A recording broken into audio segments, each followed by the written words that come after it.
There's talk that the US might come around to supporting Ukraine's use of long-range missiles provided by the West against targets in Russia. How important is this? Potentially very. I'm Jeremy Dirac, a journalist from Kyiv Post, and here are some things you should know about the potential of Ukraine striking targets in Russia. Here's what Ukrainian President Volodymyr Zelensky said it would mean in his September 3rd address. Providing Ukraine with such permissions and such weapons is definitely the biggest step toward a real, just end to this war. Russian leader Vladimir Putin said that such a step would mean NATO was going to war with the West. To be fair, Russia has a history of saber-rattling. In fact, it's threatened a nuclear response to the West's support to Ukraine on an almost monthly basis since the February 2022 invasion of Ukraine. On Friday, September 13th, US President Joe Biden met with British Prime Minister Keir Starmer at the White House to consider whether the British should allow Ukraine to use their long-range Anglo-French Storm Shadow cruise missiles against targets in Russia. Incidentally, The Guardian had reported a couple of days earlier that the UK was already ready to do it. So far, nothing's been agreed, but Starmer said that the subject will be picked up again in a few days from now at the UN General Assembly. So, what is a Storm Shadow? It's a missile designed by British and French defense companies in the 1990s. The French version is called Scalp-EG. They're especially good at busting open bunkers and hitting well-defended hard targets. It was Storm Shadows that reportedly destroyed Russia's Black Sea Fleet headquarters almost a year ago to the day, a key Ukrainian 2023 victory. So Ukraine's already used them in the war, but not on Russian territory. Fearing escalation, Ukraine's allies have shied away from allowing Kyiv to use their long-range missiles on targets in Russia. The problem is, Russians can safely shoot at targets in Ukraine from Russian territory without having to worry about a response, at least from a missile. While, based on The Guardian's article, the British are now on board with giving Ukraine Storm Shadows, the US is still hesitating.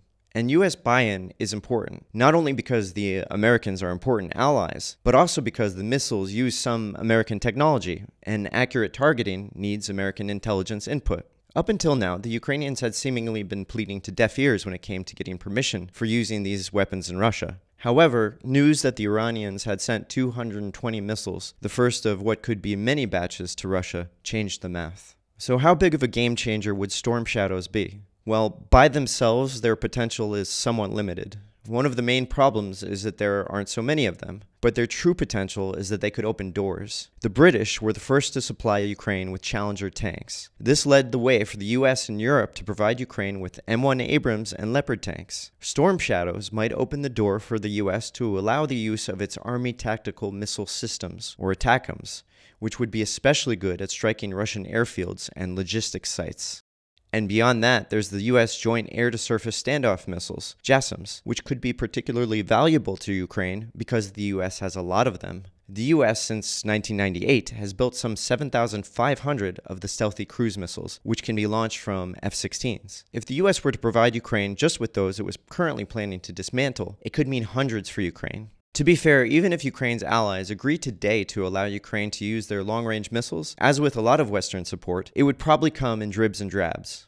Also, there's politics. The US presidential election is in November, and while many Republicans strongly support Ukraine, in a presidential debate on September 10th, their candidate, Donald Trump, declined to say if it's in America's interest for Ukraine to win. As reported by Ukrainska Pravda in May, Russia has been firing approximately 200 short and medium-range missiles at Ukraine every month this year. Despite Western sanctions, the Russians have also dramatically increased their production of missiles. Make no mistake, for many Ukrainians, the arrival of Iranian missiles in Russia is a scary thought. The Iranian missiles may be short-range, but, if fired from Russian territory, are able to strike eastern population centers, like Sumy and Kharkiv, Ukraine's second-largest city. Also, they are a threat to the whole country, because with Iranian missiles aimed at eastern targets, Russia can devote more of its own long-range missiles against cities farther west. Russia has already been increasing attacks further west. On September 4th, a Russian drone and missile attack struck the generally thought to be safe city of Lviv in western Ukraine. In that strike, Yaroslav Bazilievich lost his wife Yevhenia and their 3 daughters, Yarina, 21 years old, Darina, 18 years old, and Amelia, who was 7. This was the day after 2 ballistic missiles struck the central Ukrainian city of Poltava. That killed nearly 60 people at a Ukrainian military institute. Iranian-made Shahed drones are already pounding Ukrainian cities on a daily basis. As illustrated time and again, Ukraine's air defenses are good, particularly around Kyiv, but they're not impenetrable. However, storm shadows, ATACMS, and JASSMs, destroying the places where missiles and drones are stored or launched from, could help keep Ukrainians safe. Thanks for watching. Like and subscribe if you'd like more content like this.